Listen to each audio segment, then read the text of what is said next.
Obviously, outdoor season is not quite yet upon us, but in the next couple months, weather will be warming, they'll start to plant, and we'll be here. We finished out last year with 250 search warrants that my 7-man team served. We only worked 204 working days in our schedule, so that gives you an idea of what we're doing. The best news that I have for tonight is just this week I found out that we're getting $700,000 in federal funding for marijuana enforcement this season.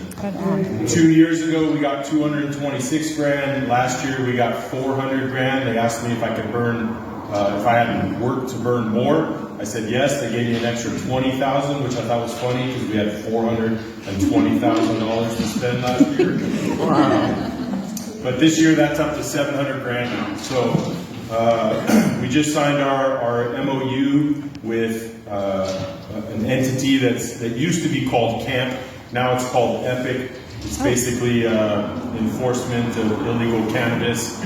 And so when you see us out here throughout the year with the helicopter that's out there, that is all resources that are given to us by the feds to put toward illegal marijuana enforcement. Wow. So that's what we have going on. We've got 700 grand this year, and we'll be out here again with the helicopter like you've seen. Any questions for me of the marijuana stuff? Very different than the last meeting.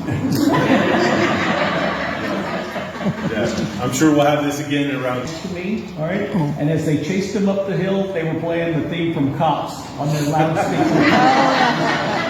I heard that. Excellent entertainment. Well, you got to have a little humor, right? Good. Is there legal growing? There are legal people growing. Essentially, the law basically says you can grow 6 plants for your own personal use. If you've got some additional complications, you can grow up to 12, and any 2 people can grow up to 12 each on a property. So typically 24 would be the absolute max you could have legally unless you've been permitted by the county to do otherwise. And as you guys know from the last meeting, we're starting to see some of those permits issued. So Do you know how many permits are issued? I don't know how many have been issued. Right now, only one. Just one. They are revising ordinance 348, all right, which is going to make it more restrictive out here, right? The current 348 and updated, or going to be updated. Planning Commission is working on an update. It should be at the Board of Supervisors within the next couple of months. I attended the planning meeting for the revision, all right, and didn't have any complaints. So there's no right now. There are it's shut. considered a public nuisance, all right, and so there cannot be a presence of odor outside of the building, right? Whatever that building is, be it greenhouses or whatever, wherever it is they're growing, right? And that's a code enforcement citation, and so obviously this is for permitted grows. Right, but so if you have a problem with smell it on a permitted grow, you have to call code enforcement and a citation against it. Enough citations on a permit and against it. From 1 year to the next, are these guys going away? Or are they coming back? Yes, I believe they're going away. We are seeing improvement over the past few years. The best way to see it is to fly over in a helicopter. It used to be just a sea of marijuana everywhere out here. And we are seeing that die down quite a bit. Last year, in the years prior, I think they started planting a lot earlier. Last year, they waited a little bit longer. I don't know if that was strictly due to weather or if it's just a combination of there's less people out here. But we're definitely seeing lower numbers in grows and lower number in the size of those grows. That's a difficult thing to measure.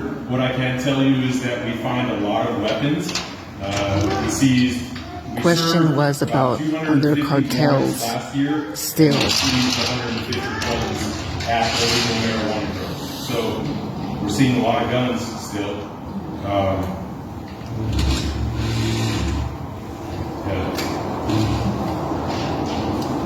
It's a mix. Not everybody growing weed is cartel, but a lot of people growing weed We see it both.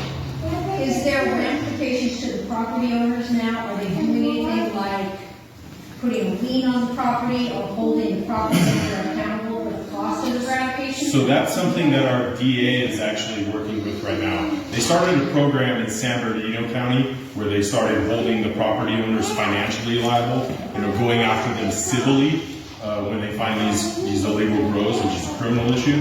And our DA is starting to try and model after what they're doing there. They've seen some success of that in their county, so we're hoping that they'll continue to see the same thing here. Is there a timeframe on when it implemented? I got called about it from the DA about a month ago.